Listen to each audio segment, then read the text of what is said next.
身为一个全台走透透、深入体验在地客庄文化的背包客，在走过许多客家庄之后，其实最想念的还是小时候在庙会中手上拿的那罐弹珠汽水，这个客家人儿时的滋味。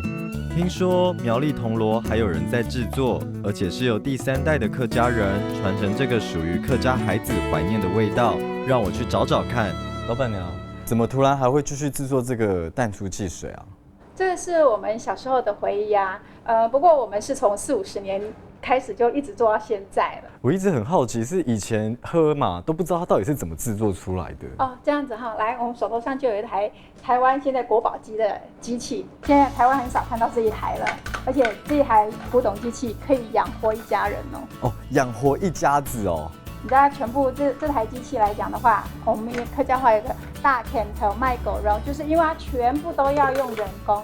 那为什么是说打拳头？是就类似我们这样，它的机器的构造就是说，你瓶子镜打进去，然后压住转一圈，再过来出来的时候再取出来。哦，打拳头是好像给瓶子打出去，然后转一圈这样。对，再拿出来。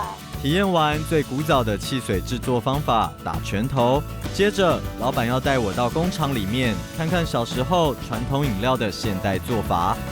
老板，这个制作这个弹珠汽水是一开始是要怎么制作它？哦，那很简单哈，我们把这个环压下去，把瓶子夹起来，让它保持斜斜的就好了。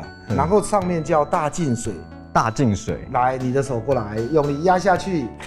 哦，它水就进去了。下面叫小排气，轻轻碰一下，把它翻起来，翻起来浮到。那么要等多久？我们一起说：天灵灵，天灵灵，地灵灵，地灵灵，蚊子咬苍蝇，蚊子咬苍蝇。哎，大概这么久哈，来，放下来。哦，这是一个口诀。压下去，这样压下去以后掉出来。哦，这样就完成了。来，像这样。这样怎么办呢？明天来上班哈，8点哈，现在已经会做汽水了哈。好，这样就完成了。小时候的回忆，由我自己现在亲手把它完成了。小时候除了看庙会时人手一瓶的弹珠汽水外，其实还有一个共同的回忆，就是喝完汽水之后，拿出里面的弹珠来打弹珠，那种单纯的快乐还是令人怀念。看到这里，你是不是也手痒了起来？